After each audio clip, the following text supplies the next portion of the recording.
Okay, so I wasn't gonna make a video about this. I really wasn't. But then I kept seeing people completely miss the point of what just happened. And I can't let it go because this isn't just drama. This is actually kind of important. So grab a drink, get comfortable, and let's just talk about it.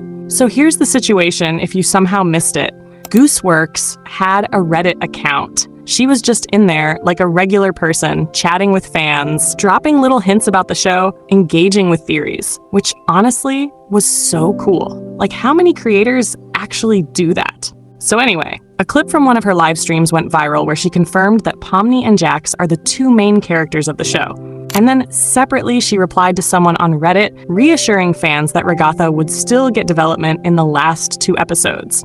And that was apparently enough to send people completely off the rails. The harassment got so bad that she deleted the whole Reddit account. Just gone. Then she went on Blue Sky and posted about how stressed she is all the time and how she just wants to feel excited about making stuff again. She posted some apologies about things she'd said on streams and then deleted those posts too.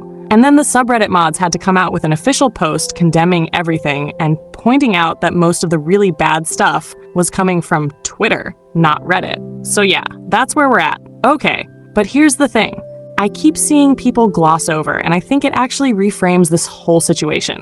TDC was never supposed to blow up like this. Like, Gooseworx originally went to Glitch, wanting to make a 2D show. They didn't have the resources for it. So she basically came up with the amazing digital Circus as a 3D alternative, and she developed the whole concept in like 2 weeks.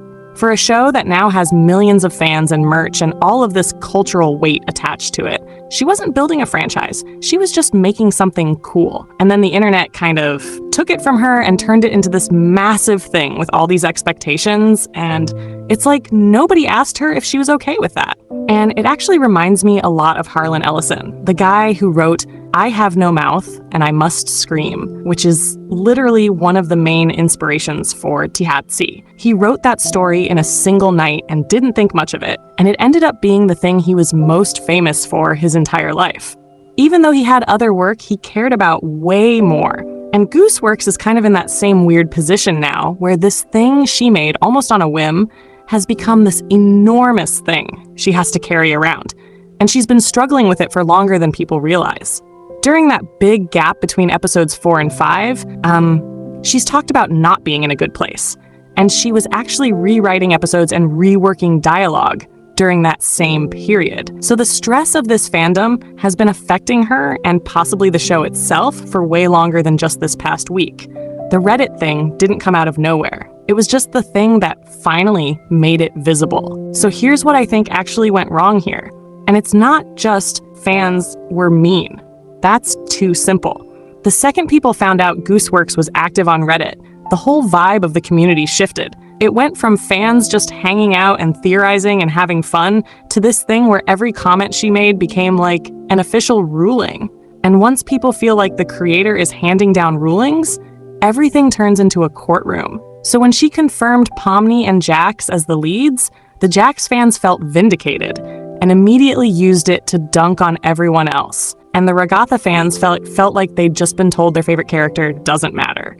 And none of that is really about the show anymore. It's about people needing to be right. And this is literally the same thing that happens to Vivzy Pop constantly with Hazbin Hotel and Haluva Boss. Every time she says anything, it just gives people more to fight about. And eventually, the creators just stop talking. Because what's the point? And that's a loss for everyone, including the people causing the problem. And it's not even just Gooseworx. Michael Kovac, who voices Jax, has had to tell fans multiple times to stop coming at him when he doesn't get cast in something. The whole creative team is slowly backing away from the community that's supposed to love their work. That's really sad when you actually stop and think about it.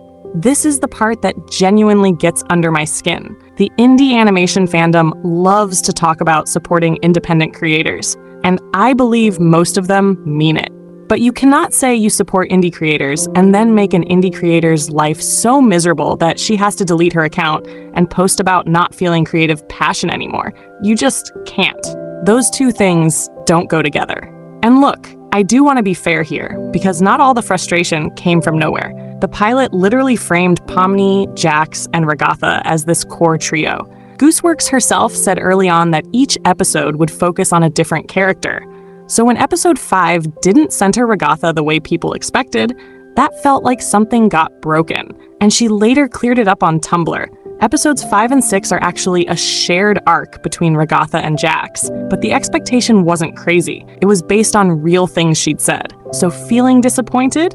Totally valid. Saying, hey, I wish Regatha had more of a spotlight? Completely fine. But making someone feel so awful that she deletes her entire online presence and has to post about wanting to feel joy again? That's not disappointment anymore. That's just cruelty. And writing a paragraph about how much you love Regatha doesn't justify it. Okay, so here's the question I can't stop thinking about. The last 2 episodes are already written. The animation is done or close to done. Gooseworx isn't sitting there changing the ending because of what happened on Reddit this week. Whatever the story is, it's already locked in. But, and this is the part that keeps nagging at me, does the situation affect what we're going to see? Maybe more than we think. Before the pilot even came out, she made this joke on Twitter that if the fandom got too toxic, she'd have to make the show bad on purpose. Obviously a joke. But reading it now, it hits kind of different. Because here's the real thing. She wrote these final episodes while going through all of this. The stress, the rewrites during that rough patch between episodes 4 and 5. 2 years of absorbing fan pressure and entitlement and people fighting each other over her creative decisions. All of that was in the background while she was finishing this story. We already saw with episode 7 that she's not afraid to go to uncomfortable places. She's not pulling punches to make the fandom happy. And there's a chance, a real chance, that the ending she wrote while running on empty is darker and more uncompromising than anything she would have written if making this show had felt good. That could honestly make it incredible. Or it could mean a lot of people aren't going to get the ending they wanted. And the people who drove her to this point will have no idea that any of that context exists when they sit down to watch it. So, here's where things actually stand. The Reddit account is gone. The voice actors are pulling back. The creator of one of the coolest animated shows to come out of the internet in years is publicly questioning her relationship with her own work. And the reason all of this happened is because people couldn't handle the idea that a show has 2 main characters. The final episodes are coming regardless. And honestly, I just hope they're exactly what Gooseworx wanted to make, not what the loudest people in the fandom demanded. Not a version shaped by fear of backlash, just her story, told the way she always meant to tell it. Because she made something genuinely special, almost accidentally, in 2 weeks. And then spent 2 years watching people try to turn it into something it was never supposed to be. The least we can do is actually let the ending belong to her. Anyway, that's what I've got. Let me know in the comments what you think about all of this. If you're new here and this kind of stuff is what you're into, hit subscribe. I'll catch you in the next one.